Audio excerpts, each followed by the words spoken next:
दरवाजाचा कुलूप तोडून सुमारे 3 लाखाचं सोनं व रोख रक्कम चोरल्याची घटना गुरुवार दिनांक 27 रोजी दुपारी घडली आहे. याबाबत सविस्तर वृत्त असे. नागपूरमधील तुळजाई नगरमध्ये पद्माकर रमेश मगर, बंक कर्मचारी व सुनंदा रमेश मगर, प्राथमिक शिक्षिका यांचा बंगला आहे. भाऊबंदकीतील एका लग्नानिमित्त ते घराला कुलूप लावून मांडवासाठी गेलेले होते. चोरट्यांनी बंद घर असल्याचा फायदा घेऊन संधी साधली.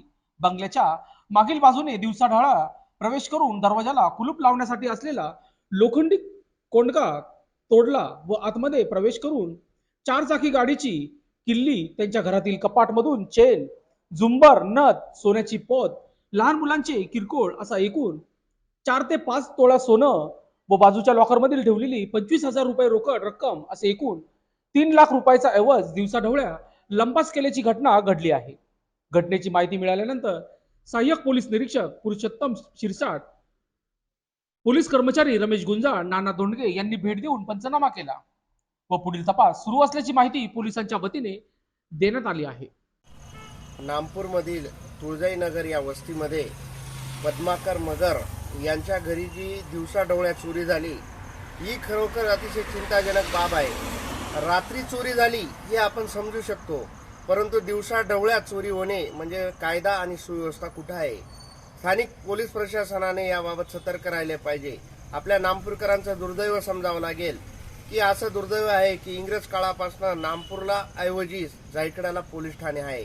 नागपूर आणि जायकड्याचे अंतर आज 10 ते 15 किलोमीटरचं आहे. नागपूरला घटना घडल्यानंतर त्याची नोंद जायकड्याला करावी लागते आणि जायकड्याला केल्यानंतर पोलीस प्रशासन घटना घडूनही लवकर येत नाही.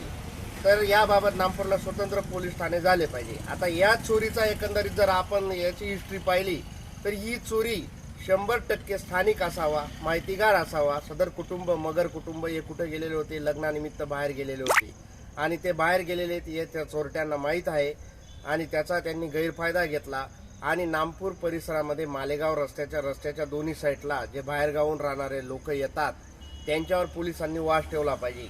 ही घटना घडली आणि मला तर असं कळालं की ते बाहेरगावून रस्त्याच्या बाजूने राहणारे लोक या ठिकाणी आज सकाळी पोबारा झालेले आहेत. पण यांचा शोध पोलिसांनी घेतला पाहिजे. आज या ठिकाणी नागपूरचा भौगोलिक विस्तार लक्षात घेता तालुक्यात नंबर 2चे गाव नागपूर आहे आणि या ठिकाणी अशा चोऱ्या झाल्या तर नागपूरच्या विकासाला कुठेतरी खीळ बसेल, विकासाला ब्रेक लागेल.